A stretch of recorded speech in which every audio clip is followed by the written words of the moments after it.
mulai Bapak Ibu. Bismillahirrahmanirrahim. Assalamualaikum warahmatullahi wabarakatuh. Waalaikumsalam warahmatullahi wabarakatuh. Hormati Bapak Ibu semua, rekan-rekan bagian produksi di UPH. Untuk pada pagi hari ini saya akan mencoba memaparkan untuk program Go Digi, Go Digital. Pada kesempatan ini mengambil tema keamanan data di era AI. Seperti kita ketahui Pak, ini AI itu suatu program intelijensi kecanggihan dari IT, teknologi yang luar biasa. Makanya di samping kecanggihan itu juga nanti akan punya semacam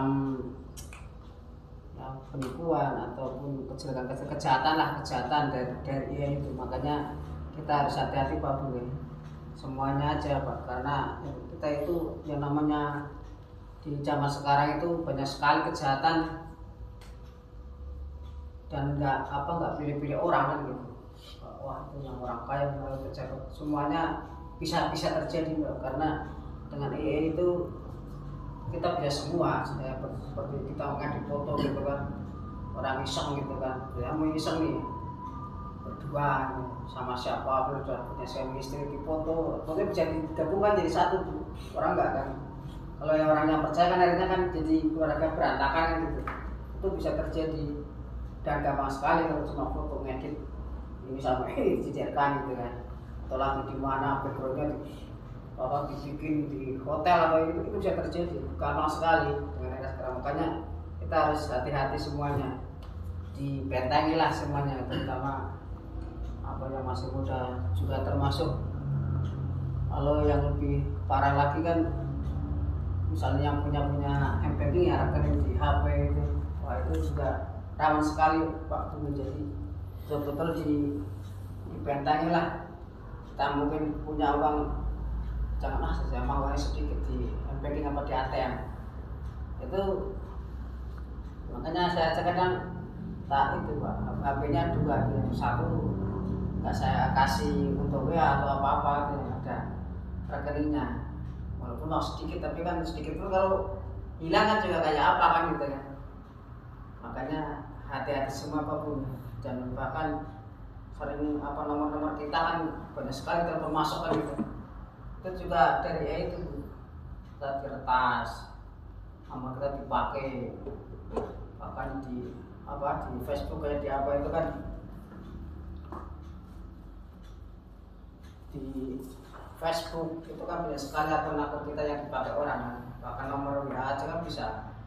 Soalnya bisa duit pakai nama saya gitu kan, minta tolong Pak Heri bisa gini-gini, karena profilnya saya kan orang percaya kan, hanya nomornya berapa, jangan sampai gitu. Pura-pura aja nggak punya duit gitu. Jangan mudah sekali lah percaya dengan nomor-nomor yang tak kenal di WA, di kadang telepon gitu. Orang diblok aja. Maaf saya aja kalau orang telepon pakai belum kesimpan pasti nggak bakal masuk, karena malas terus kayak gitu. Jadi japri dulu kan WA, kalau itu japri ini baru. Tapi kalau langsung telepon pasti nggak bakal masuk, karena udah tak blok gitu. Nomor asing pokoknya nggak simpan di HP saya, udah otomatis nggak bakal masuk kalau telepon. Kalau WA dulu biasanya kan perkenalan dulu, kalau orang iseng tak tanya ini siapa, nggak mau jawab ya udah langsung saya blok.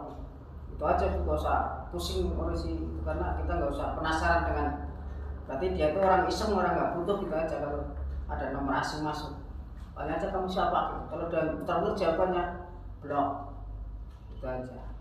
Kalau misalnya ada telepon nomor nggak kenal, ditanya nggak mau jawab ya udah langsung blok aja. Biasa kan gitu, masa nggak kenal saya gini-gini, biasa gitu kan orang menipu. Saya teman kamu lama aku di sini, udah blok aja, bukan aja nggak mau ngaku. Dan jangan pernah ngomong gini, gitu suara mirip, oh ini Pak Heri ya, jangan begitu, jangan pernah menyebutkan nama. Kamu siapa gitu aja langsung. Jangan pernah ada telepon, ini Mas Yuda ya, dia langsung iya. Oh ya betul saya ini. oh udah lama ketemu ya, itu jelas ternyata kayak gitu mereka. Jadi kadang sering terjadi, itu kan suaranya mirip kan, saudara kita yang jauh. Pas dia itu ngacak nomornya Bu, ngacak nomornya itu sampai ribuan kali punya.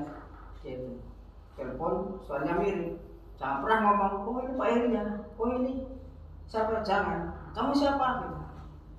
Kalau dia nggak mau jawab, udah berapa? Jelas nggak benar. Kalau saya khawatir lah ini nanti saya dikira orang sono, nggak usah sama sekarang. Termasuk kayak kita Pak Heri ya, malam-malam saya sendiri kayak gitu di jalan naik motor, ada orang yang nggak kenal udah lewat takut gitu. Biarin kalau dikira sombong nggak kenal kan, ngapain? Ya, kan jaga-jaga keselamatan. Banyak sekali malam-malam motor ada orang ngetop gitu kan. Wah, lu mau ikut? Wah, saya cek aja biasanya.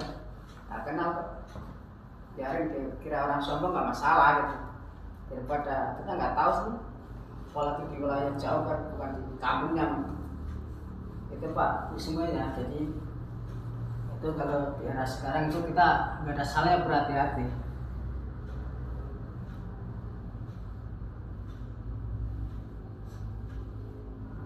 Itu untuk tema atau judulnya itu melindungi aset digital dari ancaman siber modern Mbak. Itu tadi saya ceritakan dulu. Ini aja ya, poin keamanan data.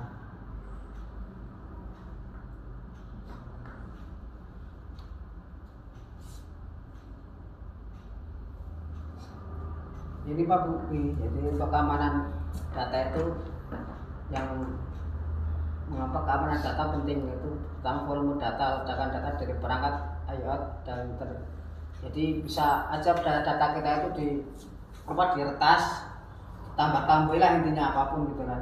Finansial load rata-rata biaya kebocoran data global terus meningkat.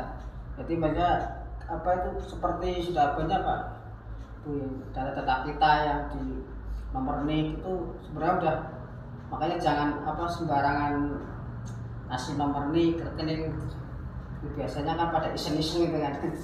Apalagi kalau udah ikut-ikutan pinjol itu Pak, itu udah bahaya.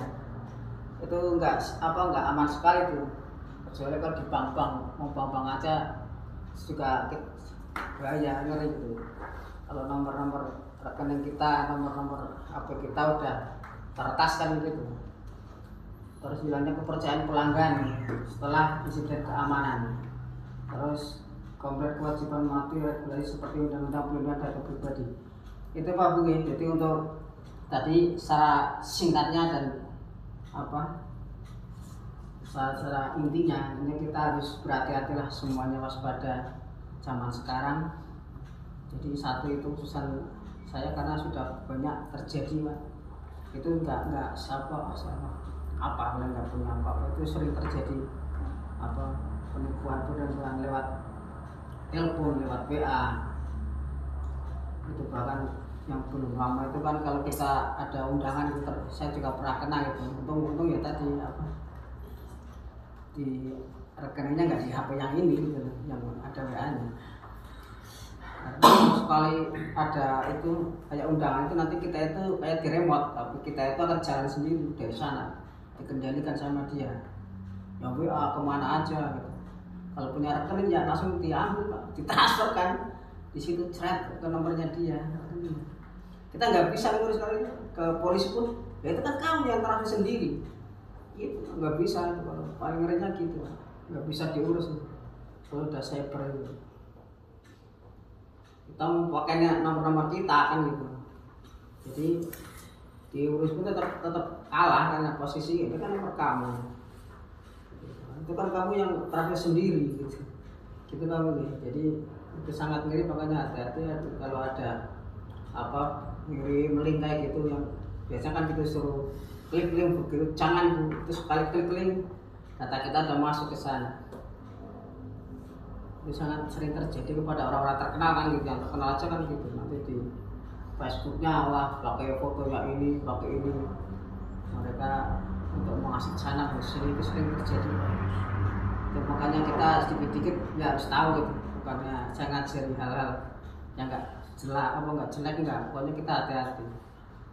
Sesuatu yang nggak kenal, nomor nggak kenal, orang nggak kenal masuk ke rumah, ada main tolak aja. mau sumbangan ke rumah saya dulu kan sudah izin ke RT RW apa belum gitu kan aja, bukan kita apa orang Katolik terserah kan gitu.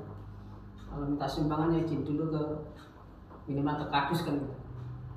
Suruh gitu, mana izinnya dari kadus mana, apalagi udah promo-promo itu ke rumah itu toko aja banyak apa ngapain beli orang-orang kan, karena kalau apa terjadi sesuatu dengan barang yang kita beli orang keliling kita mau komplain ke siapa kan gitu, tapi ke toko kan kita bisa komplain kembalikan minta ganti gitu. Jadi hal kayak gitu hati-hati Pak Bung ya. Jadi ke rumah ada orang salah gitu, ngapain kita beli orang itu di toko aja jelas ada apa-apanya kita bisa komplain bisa kembalikan itu. Kalau saya prinsipnya kayak gitu, jangan tergiur kayak gitu. Pasti namanya apa barang itu beli ya di toko itu jelas gitu ya, kualitasnya. Mau dia nggak menipu juga, mau dia tokonya di situ kan mau bohong kan dia takut gitu. Tapi kalau orang keliling kan udah dia langsung minggat kan kita beli udah gak ada. Itu nyata. Saya dulu pernah jadi sales gitu. Itu kayak gitu pernah jadi sales dulu sebelum masuk ke PT. Itu ya lebih banyak bohongnya Bu, diajari untuk bohong saya itu salah-salah. Makanya saya tahu triknya. Jauh nggak bakal kenal, saya aja udah belajar. Gitu Pak Bung ya dari saya. Terima kasih sekali. Assalamualaikum warahmatullahi wabarakatuh. Waalaikumsalam warahmatullahi wabarakatuh.